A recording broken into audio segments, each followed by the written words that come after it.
It's Friday morning. I was supposed to have today off, but things changed, so I have to go in and work 4 hours today. That's better than 8, I guess. It really dawned on me as I'm telling this story that you know, as much as I've watched these videos and the people that have made these videos, including myself, we recognize what how we were manipulated and how things, how the narcissist treated us poorly and abused us and caused us problems. But I'm starting to face my own role in this, and maybe my story's a little different than some others, but I realize now that I moved in too quickly. I know we got into a relationship too fast. We both had just ended relationships. As I found out later, he wasn't even, out of his relationship yet, even though he told me he was. And it all just kind of changed real quickly. Like, it just went from he would come home in the morning, I would be up. Most mornings I would get up and wait for him. He would come in, maybe we would have a little breakfast together. He'd take a shower and we'd go to bed, and sometimes we'd make love and sometimes we'd just fall asleep, and I'd lay there with him in bed for a couple hours, then I'd have to get up and get ready for work, and I'd do little things for him, like I'd make sure that there was something that he could heat up to eat, and I'd have his coffee pot fixed so when he woke up, his coffee would be ready. And it went from him coming to see me every day at lunch, and or I would run up there because he lived real close to my job, and I'd run up there for a half an hour at my lunch, and then it just got to where it was kind of like, I'm just going to sleep through. I'm not going to get up. And it was just, he was making excuses. It was kind of like he went from hot and cold, like, taking a shower and the hot water runs out and you're just left with this icy cold water. And it kind of went that way. He hadn't completely went ice cold. He was never mean to me. He never, like, really, we never argued and got into heated battles. We had one or two arguments, but, it just went from like, I can't wait till we're together. I can't wait till we're, and once I had started staying there, he seemed happy. He was, he'd come home every morning. He was in a good mood.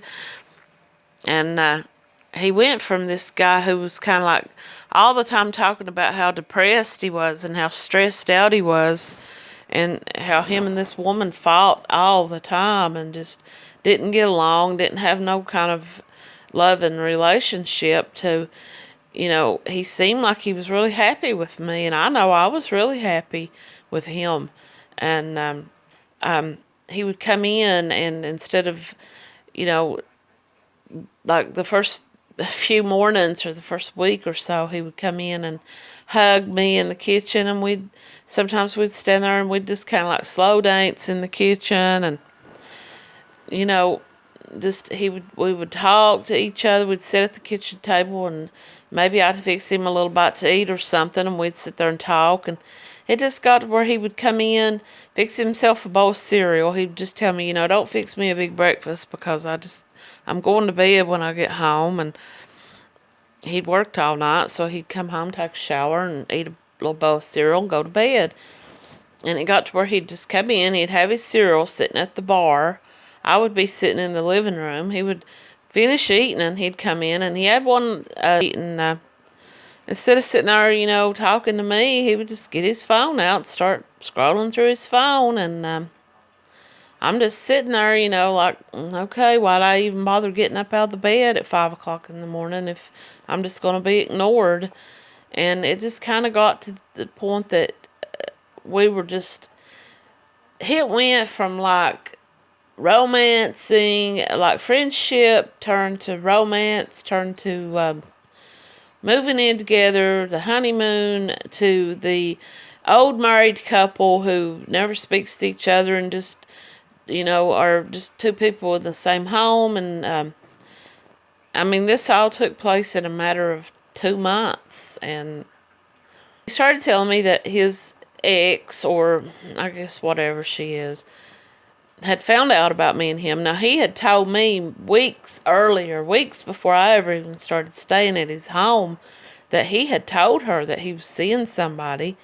He had told her that he was, wanting to get into a relationship with somebody new, and that she seemed okay with it because they were broken up anyway. And he had told me the whole time that, he thought she had another man, and he thought the whole reason she was leaving was because of another man. But the story started to change, and all of a sudden she's like jealous, and she's wanting to come back home, and she's wanting to fight with me over him. And he's telling me, she's saying, I worked just as hard as you did throughout our relationship for that home, and I'm not going to let some other woman move in there into my home while I'm, helping to pay for it. And I can see her point of view in that.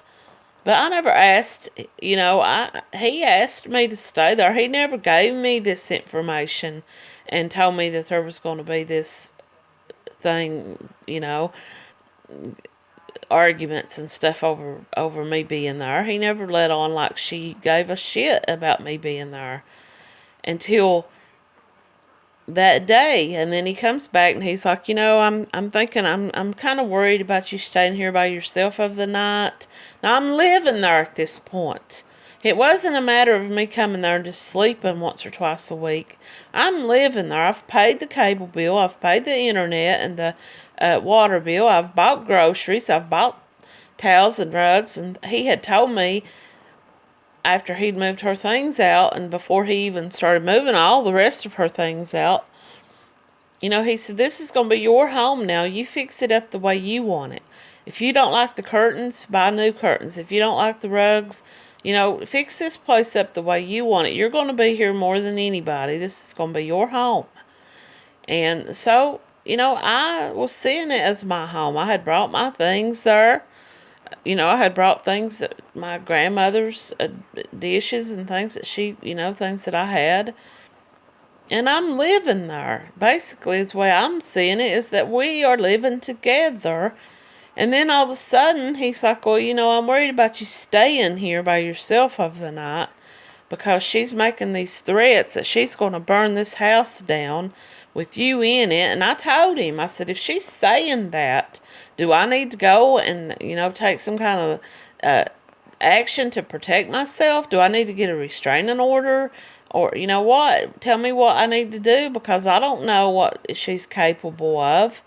And he's like, oh, no, I can control her. You just need to let me deal with it.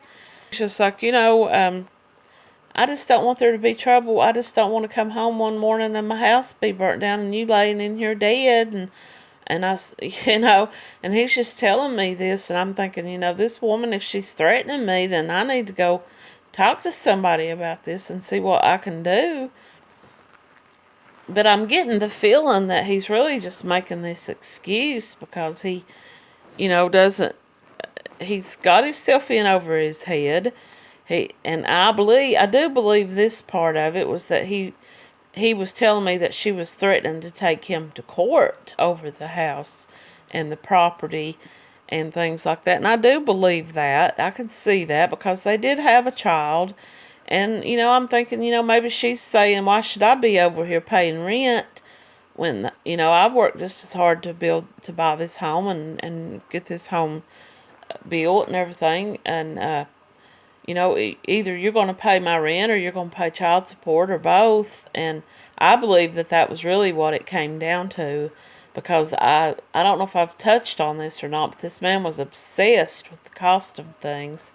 All he talked about, and like I said, he made a good living. He had a lot of toys and a nice truck, and he lived in a decent, nice, home.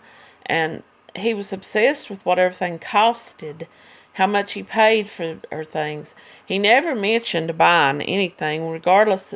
I can't even remember him talking about buying a some bacon in the store and how much it costed, and the quality and the brand of bacon, and he was just all about money. And I'm running out of time, so I'm going to pick this up in my next video, but I'm just talking about how things started to unravel and the cracks that I started to see.